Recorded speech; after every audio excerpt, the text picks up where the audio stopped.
This is the Let's Get Real Estate Show with your host, Danielle Chason. Full-time investor, strategic consultant, motivational coach, sought-after speaker, and host of your #1 real estate investing show, Let's Get Real Estate, where real people are doing real estate.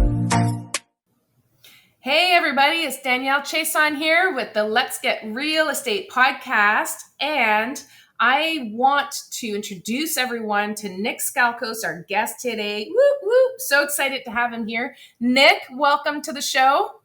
Hey, welcome everyone. Thanks for having me. Congratulations on this show and all of your success, Danielle. I really appreciate being here. Oh, thank you. Yeah, but today is about you, Nick. Thank you so much for that. But today is about you. I got so excited when I found out about your backstory. Now, just for our audience, I wanted to share a little bit, just wanted to say how we kind of connected. So I met up with Nick Skalkos here in a Canadian mastermind that we're part of. It's the Synergy Mastermind. And it's just a group of, high-level investors that are doing lots of different things. And through that group, I was able to connect with Nick and learn a little bit about his backstory. And because of that, your story is so inspiring, Nick. I really thought that it would be truly valuable for you to share with our audience because I think a lot of people can relate, And so I just wanted to share that a little bit. And your challenges that you had, kind of rising up and getting to where you are today. So I'm super excited, super thrilled to share this with everybody who's listening. So welcome back, everybody. If you're listening, go ahead and smash that like button if you're liking what you're hearing. Subscribe if you don't want to miss any of our shows coming up. Got lots of great things actually lined up for y'all in the lineup too. So to no further ado, Nick, tell our audience a little bit about yourself.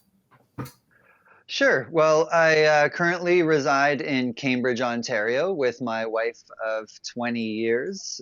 We live in our basement unit apartment still, which is, which has its challenges. It's hard to, work from home in a 1-bedroom basement apartment. But we're doing it. I met my wife at the restaurant I was working at the time back in the year 2000, and we spontaneously got married at a Tim Hortons, which was national news for some reason. People found it very, interesting. Like, why did you get married at a Tim Hortons? It was like a last minute thing. There was letters to the editor, oh, this marriage is going to last about 2 minutes, and then there was other people, saying, what are you talking about? This is the most romantic thing I've ever heard of, just, eloping to a local Tim Hortons and getting married. It's a long story. I won't get into it, but we're still together is my point, and happy. And she joins me now in our real estate ventures. How I came to be is basically my family immigrated from Greece, and my family isn't your typical Greek family. My father was very abusive, and I look back now and I realize he had mental issues. But at the time, we didn't really understand much of this stuff. I've got a lot of brothers and sisters who I don't know. A lot of them ran away and got hooked on drugs or just fell into the welfare system. And I basically don't keep in contact with any of my 8 siblings. There's a couple that reach out to me once in a while, and I do the same. But aside from that, it was a very dysfunctional family. Growing up, there was a lot of abuse in the household, and by the time I was about 6 years old, the system sort of came in and took my father away and placed me and my family in a variety of different shelters for battered women and children. So I kind of did the tour of shelters around the KW area, and received a lot of support from organizations like food banks and Salvation Army. I remember Christmases just having a knock on the door of the Salvation Army with a box of canned foods and clothes and stuff. So it was an interesting upbringing. For me, I didn't know any better. I was loved. My mom was super supportive of me, and so I, by the time that I was old enough to understand what was going on. I didn't get the brunt of it like my brothers and sisters did. I feel bad for them. They didn't have a lot of choices to deal with or to work with, and I couldn't imagine having an upbringing like they did.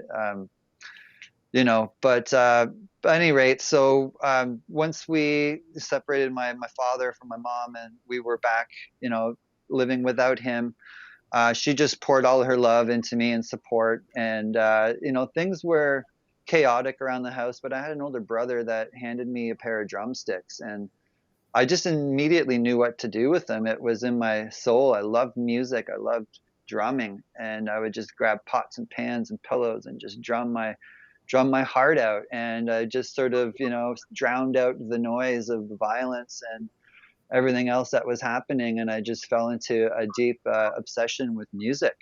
So I knew that from right from when I was 5, I knew I wanted to be a professional drummer or a musician.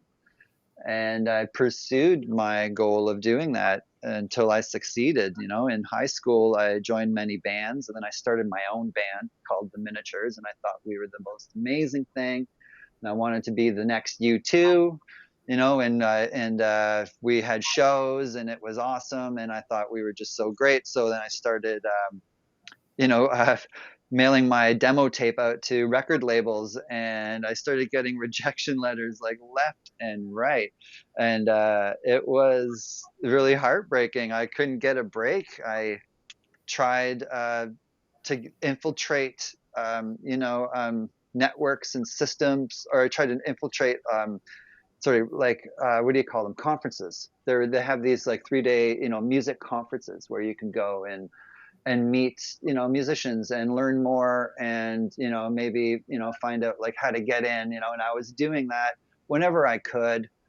I remember once I was walking around the streets of Toronto. It was 1995. No one knew who my band was, and I was outside the City TV building, and they were about to go into, they were coming from commercial, and they were about to come back to the segment. And I noticed, and I read their script, and I noticed that they were about to talk about North by Northeast, which was the conference that I was attending that weekend. So I slipped in. I said, "Hey, you're going to this. You're going to do a kind of expose on this band, King Cobb Steely, where I'm wearing a King Cobb Steely shirt.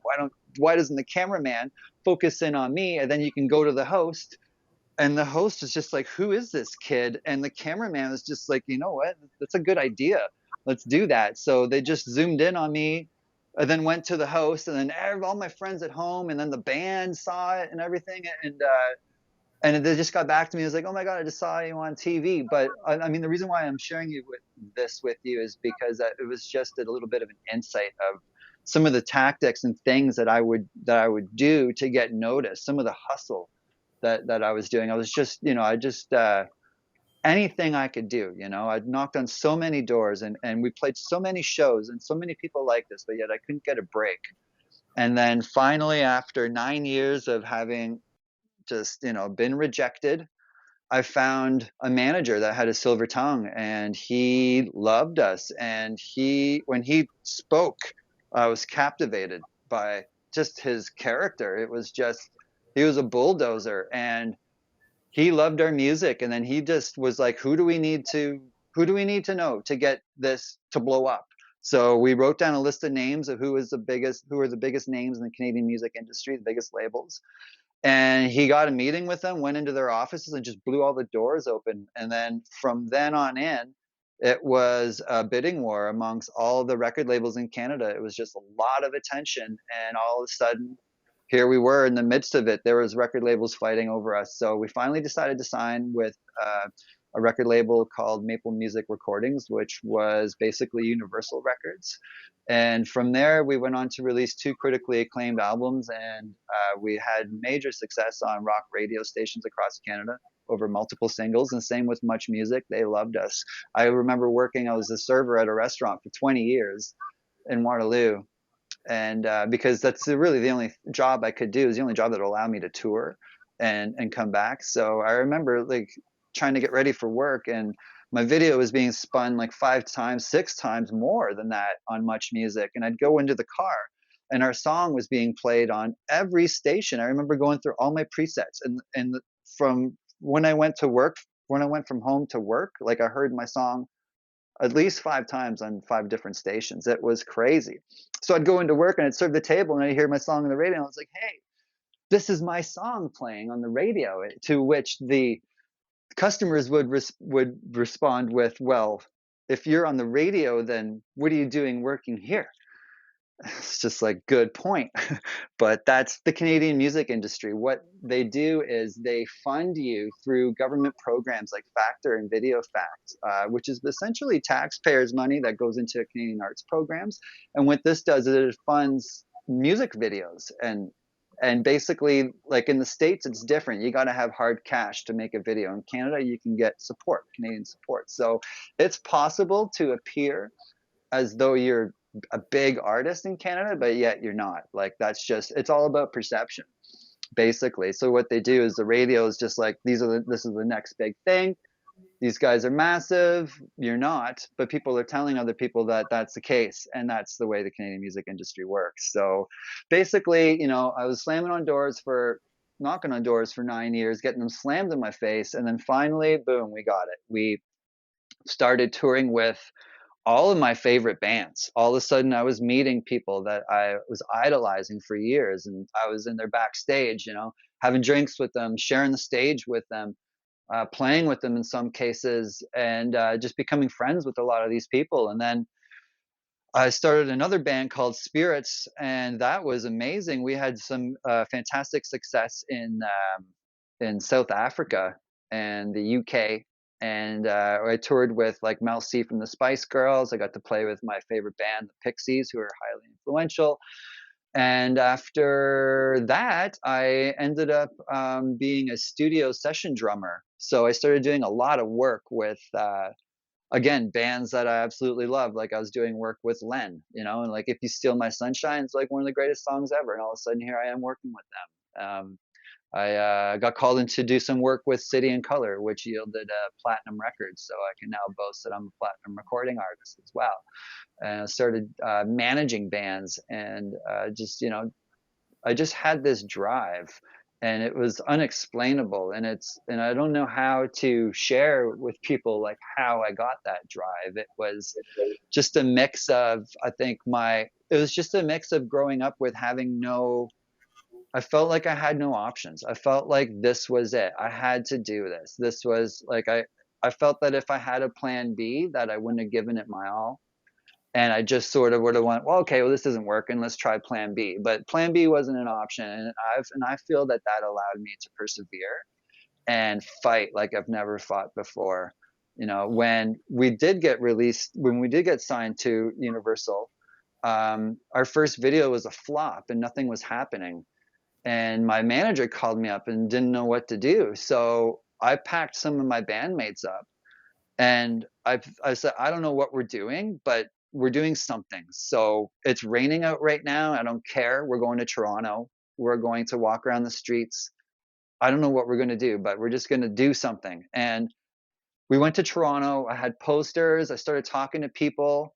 And that night was amazing. David Bowie was playing at the ACC. So I snuck into the back and I met the opening act, and I was hanging out with them at the buses, and I was giving my CD out to, video DJ and DJs and like Much Music, what do you call them? Hosts. And I ran into a host of, he was a DJ for 102.1 The Edge, is a Toronto rock radio station. His name was Martin Street.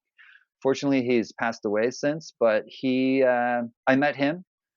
I just walked into the 102.1 studios as if I owned the place. I walked in and I started complaining about Toronto traffic, and he was just like, who the hell is this guy? And when it came to break, I told him who I was. I told him I was interested in playing some pool with him after the show. So he was like, okay. So we went and played pool. And I was just like, you know what? I know that my record label is hitting up that station. So I figure if I can put a face to that, maybe there could be a connection and we can make things happen. And then before you know it, they started playing us, and Martin was just like, I know that guy. That guy's really nice. And yeah, I'll gladly spin their stuff. And then he started calling me into the studio to have like impromptu interviews. And honestly feel it was those little hustles, those little, like, just, I'm not willing to give up. I'm going to go meet whoever. I honestly believe that that was part of our success anyway. So that led to, national wide coverage on, we're on the covers of papers and magazines, and we're just everywhere, so then I just, in 2016, I think it was, I was doing a lot of producing bands in my basement apartment. And one of my favorite shows at the time was a show called Income Property, hosted by Scott McGilvery. And my wife and I were just obsessed with watching how he would, build suites in basement houses and provide people that were in trouble with a mortgage helper, basically. And we were sitting in the exact same situation. Our house had a basement. I was using it for a studio, but I was thinking about using it as an apartment. We were kind of stuck in a corner in 2016. We had a lot of debt, no real way to get out. And I saw that this guy I love, Scott McGilvery, was coming to town. He was going to talk about real estate. So I went to his event. I heard what he had to say, and I just thought it was pretty awesome. And I just had a mental shift. I was just like, maybe this real estate thing is for us. And which was funny because when we first bought our home in 2008, I had no interest in owning a home.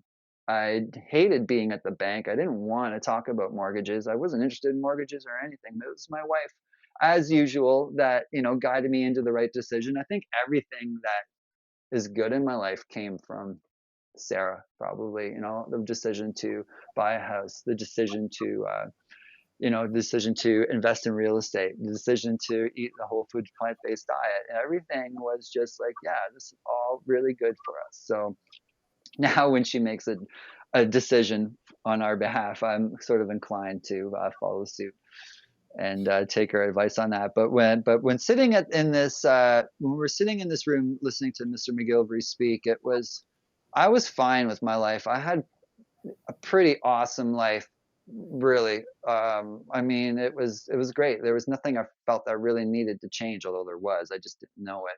She was a teacher, and she did not want to do that until retirement. She wanted out. So she was basically like, you got to do this so that I can get out of teaching. So, I was like, wow, okay. So that was my why for the longest time, is to have Sarah, retire by the time I was 45 anyway. Yeah, so that's how I put music aside for the first time, and decided to turn my studio into a legal suite. But it was hard. It was a tough struggle, and and I believe that mindset is the most important thing to pay attention to when you're taking on an endeavor, whether it's wanting to be successful in the music industry or be a successful real estate investor. I think it all starts with mindset. And I think everything that I've learned in the music industry, all of the hustles, all of the rejections, all of the challenges, I bring that with me now. And I'm fearless now. I'm just unstoppable because of my past experience, just having no options, not having the greatest upbringing, and not having a choice, and just having a all or nothing attitude, I think is I contribute to where I'm at today. Well, and that's, I love your story because you start from a very humble background where you didn't have it easy. Like, you had to work and fight for essentially everything that you've gotten. And what happened, like when you shared your story with me, you shared that, after high school, you knew you wanted to become a musician. And so you said you had the option to go to college or follow your passion and do music. And that belief in yourself, which is exactly what you're talking about, the mindset. And that's why I wanted you to share your story, so that we could talk about the importance of mindset and how the mindset will get you through the challenges. It'll get you through the hard parts of obtaining success and get you to where you want to be. But truly, I think it's really rooted in belief in yourself as well. You just really believed. I mean, most of us, I think, after having the door slammed in our face about ten times or so, would be like, okay, this isn't for me. This isn't meant to be, and we get, we would just give up. And you just kept going because you're like, no, man, I can do this. I've got this. I just need a break. I just need to keep looking for that break. And that drive and that passion and really the belief in yourself, I think, fueled you to get there. So I think I would have to say this. It would be my guess that breaking into the music industry is a little bit harder than breaking into the real estate industry. So after you've done the whole music thing, I think it would be so much better, so much easier for you to break into real estate. But again, having a humble background, I mean, when you were a kid, this is probably something that you were never able to even imagine that you could obtain. So I just wanted to share a little bit with, how do you, with your background and not having any, I mean, I also come from a humble background. So I understand when you look at it and you say, well, that's just not in the cards for me. And the people that you're surrounded with, because, we are a product of our environment and we're influenced by our environment, saying, yeah, that's just not for people like us. Or, you're dreaming. You can never get that. The thought of me becoming a millionaire when I was a kid was, that's just one of the things you'd never be able to obtain. And now it's a reality for me. It's not something I would even think twice about. So like, how would you say, like, how did you overcome? Because that's really a challenge, I think, for a lot of people, getting over that. One, I deserve it. Two, I can make it happen. And just dealing with the naysayers. How would you say you were able to overcome all of that? How would you say you were able to just block that out and say, no, I'm not buying into the story you're telling me, and I'm going to make my own story. So how would you say you dealt with that? I think passion is a big one. If your passion is strong enough, it will it will it will guide you. And yeah, I can't stress that enough. You gotta believe that you first of all, you got your output has to be of quality, whatever it is you're doing, whether you're writing a song or providing an opportunity, a real estate opportunity for someone. You gotta have it's got to be good, and you gotta you just gotta have a high standard for yourself. You can't let anyone else set your standard. And what is success? I mean, these are very difficult questions. You need to outline what success is. For me, success is, for music wise, is releasing an album that I feel it's awesome. I think it's great, and then when you're sitting in that position, when you've got something that you're really proud of, there is no opinion that's going to change that or shake you, because you're standing on something super solid, and their opinion is just their opinion, and that's it. And your version and success to you, you've already accomplished success. So it's I think it's a tough one. Basically, my dad and my mom, often I would watch them with their head in their hands, writing down their bills on a piece of paper, and they were worrying and they were worrying. And there is nothing good that comes out of worrying. It's just an illness almost. And they thought that, by sitting there worrying, writing down bills, that they were going to figure this out. I grew up telling myself that I never, ever, ever wanted to be like that. And the problem is that we're all sort of bound by these obsessive compulsive thoughts. They just never end, and we let them in, and we give them our full attention, and no one ever told me that that's unhealthy. I thought that I could think my way through an issue, but or a problem. But the truth is that 98% of our thoughts are entirely useless. Um, my dad, my mom, my brothers, they didn't have the tools to battle that, this obsessive compulsive thinking that was just eating them alive and breaking them down and stressing them out and deteriorating their health and getting in their way. You can't be successful if you're bound by your own thoughts, and you really need the tools to get over that. So one way you can do that is to just allow your thoughts to come in. Don't offer resistance. Just acknowledge that these thoughts are there. And it's kind of like just watching traffic on a highway. Like, you could pretend those cars are thoughts. You could be on the yellow line with those thoughts around you, completely immersed in it. But what I found, it's better to be the observer. Get on that hill, look down at that highway where all the cars are in the traffic, and those are your thoughts. You're the observer now. The thoughts are still there. You're not stopping them. You're just sort of observing that they're there. But you're on this hill. You're no more in the middle of this traffic.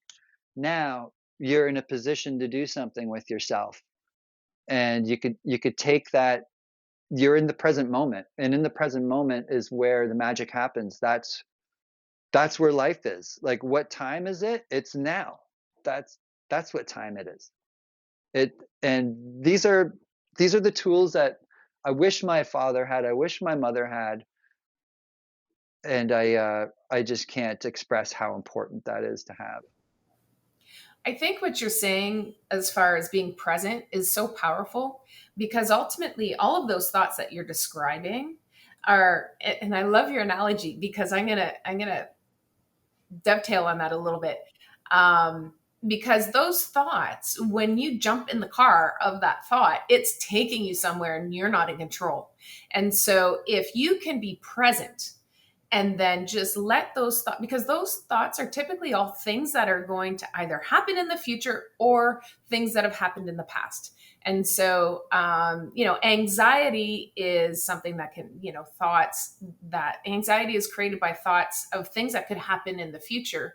And typically depression are from thoughts that things have happened in the past. And so when you focus on either or, it doesn't necessarily bring you to great place. And what's happening is your thoughts are then starting to control you and your decision making, your actions, and what follows. So I love what you're saying is to be present. What can I do now? What can I do now to just get me closer to where I want to go? And as long as you can make sure that that action will keep you in alignment, moving you towards your goals, you're being present while still focusing sort of somewhat on the future, but you take control by being in the present. So I love that. I absolutely love that, Nick. And I think, if I were to venture, tell me if I'm wrong, but when you were door knocking, you weren't focused on all of those no's. You were focused simply on the yes that you're going to get. And so, the no came and you'd fall down, you'd pick yourself back up and then go to the next door and door knock at the door, slam in your face, and then fall down and then pick yourself back up and say, no, you know what? I just need to keep my actions in the present focused on getting me closer to where I want to be in the future, rather than I'm going to keep knocking on doors and I'm going to keep getting the door slammed in my face, which is a thought of what the future could hold, which then would dictate your action to quit. And so I think that's really, really powerful, Nick. Super powerful. Now, because this is a kind of, it's Let's Get Real Estate Show. It's a real estate show. And you've moved into real estate. Now, here's where I kind of want to go with this, because how does a guy in music who knows nothing about, now when we were talking, it was kind of like, well, how does a guy who really, you're an artistic type. You don't want to deal with admin. You don't want to deal with vetting properties, running numbers, all of that. Like, your personality is so none of that. So how does a guy, and obviously it's your wife, Sarah, who's behind you, kind of being that support system. They say behind every great man is a great woman. So, and that would be Sarah. So a little shout out to her. Woo, woo. But Yeah, anyway, yeah. So I exactly. think, I think, but how do you do that? I mean, ultimately, like you were the one that was taking the initiative, going out and making it happen. And so how do you? Again, I don't know, because you said passion drove you with the music stuff. Was it passion that drove you to real estate? And then for somebody who knew nothing, which again is where it's inspiring to our audience, how does somebody who knows nothing about real estate break into the real estate industry? Because I know there's a lot of people in the audience that wants to be in real estate or wants to break into real estate or maybe buy their first property or maybe their first investment property. Like, what is it that you were able to do in order to make it happen for you? Well, great question. Um, you know, you I think it's easier if you're in a corner. I think it's easier if your back's up against the wall. I think it's easier if it's not an option and you feel like you have to do it. I really do. I attribute my drive to making it happen in real estate to living in a basement and not wanting to be here anymore. Looking at how's my life going to roll out if I don't make a difference right now? And if the answer is, well, you'll still be in the same spot, and then that's not acceptable to you, then that's your drive. That's your passion, is to get out of this position and get to where you want to be. And I just simply believed that I could do that, because I've accomplished so many of my other goals before. So I had that confidence in myself. And just one more tip of advice here, when you were mentioning, knocking on doors and getting knocked down and getting back up again, to do that, well, getting back up is harder if you've got a big bag of baggage because you're just heavier. So this goes to, you know, your story. Like, I have a story, yeah, and I share my story, but it's not who I am. A lot of people will take their story. I've had a rough upbringing. I grew up with no food, and I was physically abused, and they'll carry that with them everywhere they go. So, and it just gets heavier and heavier, and they're just bringing it with them. And so you get knocked down, you try to get back up again. It's a lot harder. So you got to shed this notion of who you are.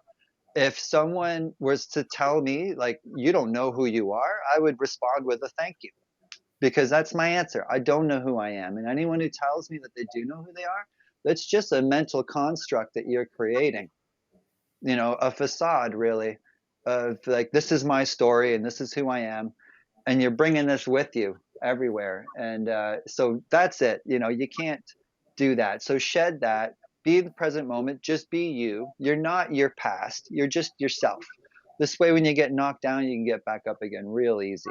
So what I did is, yeah, I didn't know anything about real estate. So I took 7, 8 months to learn. I treated it like school. It was just like I got up every day, I did my workout routine, and then I hit the books and I learned what's a BRRRR, what's private lending, how does private mortgages work, how do I qualify when I'm not qualifiable, how do I get a mortgage, how do I convert the single family home into a duplex, which is how I started investing in real estate. And then once I had the confidence and the knowledge to move forward, I moved forward. But you can't just move forward. First of all, you got to be a solid person. Second of all, you got to know what you're doing. And thirdly, you need to do it. And if your why is strong enough, you'll do it. So I love all of those things that you just said. And actually, I want to challenge the audience a little bit here with, the story that you tell yourself of who you are.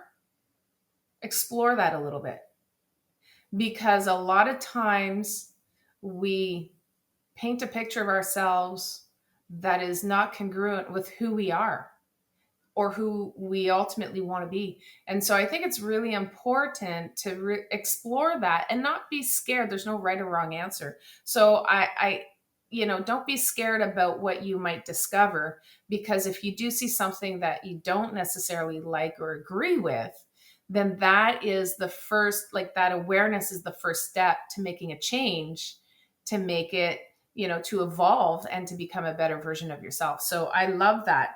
So number one is understanding yourself. You said, who you are. and or who you're not even.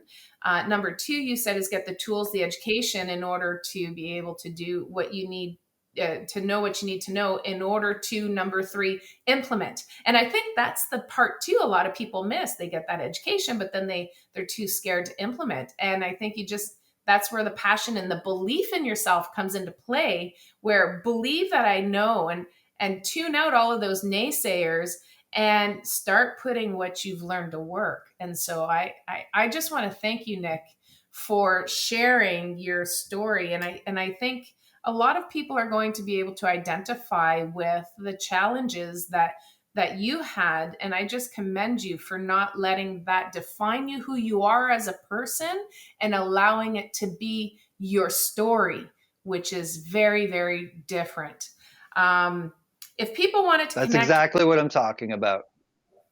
absolutely. So if people wanted to connect with you, Nick, you have a website, nickskalkos.com. So it's Nick, N-I-C-K, Skalkos, Skalkos.com. They can check your profile out there. We also have an About Nick page on our podcast website where you can click there, and all of the links, the bio, everything else will be there. So you can find out a little bit more about Nick. And you can also just check him out on Facebook, find him on Facebook. And then you can send him a message if you want to connect with him. But you know what, Nick, I really think your story will really resonate with a lot of people who have had the same struggles that you had. And maybe instead of allowing their story being a story, they allowed their story to make them a victim. And making that mindset shift is just critical. And you know what? I just want to put that out there too. We are influenced by our environment. So in order to make that mindset shift, a lot of times you have to start within your environment, because it's really hard to change how you think when you're around others that are just not in alignment with where you want to go. So, or how you want to think and believe. So I think that's pretty powerful too. There's a couple of bomb drops that you did, and I want to put out an aha moment there. You said, and I quote, 98% of our thoughts are useless. And so I just want to put that out there, because really, I think when people can buy into that, because that's something that, we always think we're right. That's just in our nature, our human nature. But when you start challenging your thoughts and go, you know what, that's a useless thought, or I don't need that, or I don't need to buy into that or believe into that, I think that is really critical. So 98% of our thoughts are useless. Thank you so much, Nick, for coming on and sharing your story with us. And I'd love to have you back and see how you're doing. Thank you. I love it. Yeah, thanks for having me. Everyone, remember, be grateful every minute, every morning you wake up. It'll save the day. Woo, woo. And yes, I would be grateful to all of you if you could support us and hit the like button, share this podcast, or even subscribe to it if it's something that you'd love to follow. So thank you so much, everybody. This is Danielle Chason for the Let's Get Real podcast. Let's Get Real Estate podcast. And we will see you on the next one. Bye for now. Thanks, everyone.